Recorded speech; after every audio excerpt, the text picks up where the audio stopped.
So to understand the current demonic rebranding of the UAP phenomenon, you have to understand the instrument being used to broadcast it.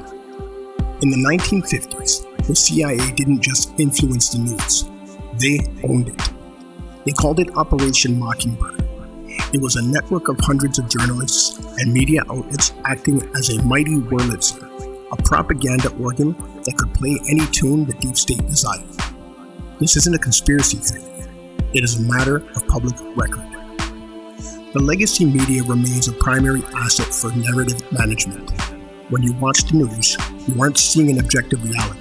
You are seeing a curated frequency designed to engineer your consent. The current conductors of this narrative are masters of counterintelligence. Look at Sean Kirkpatrick, former head of AARO, a career intelligence officer with roots in the CIA and the National Reconnaissance Office. His professional life has been dedicated to technical intelligence, which is often code for controlled obfuscation. He is the human static, placed there to ensure the limited hanging doesn't reveal too much.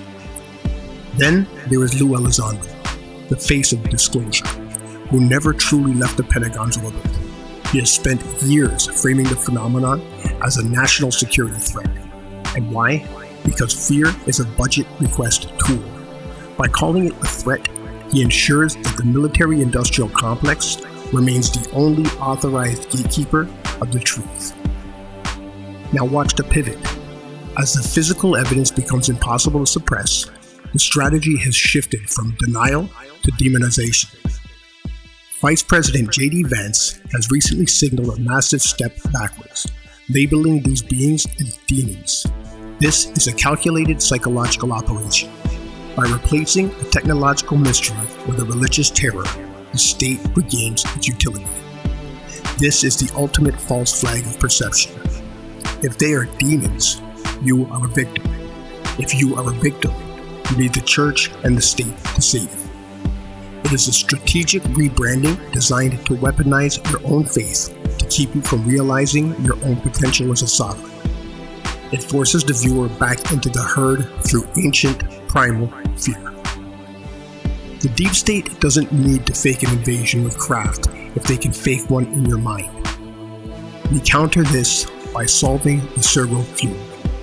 Solvo, we dissolve the Mockingbird narrative. We recognize the legacy media as malfunctioning program. Surgo, we rise above the demonic labels. We refuse to be governed by the fear-mongering of Elizondo or the narrative management of Kirkpatrick.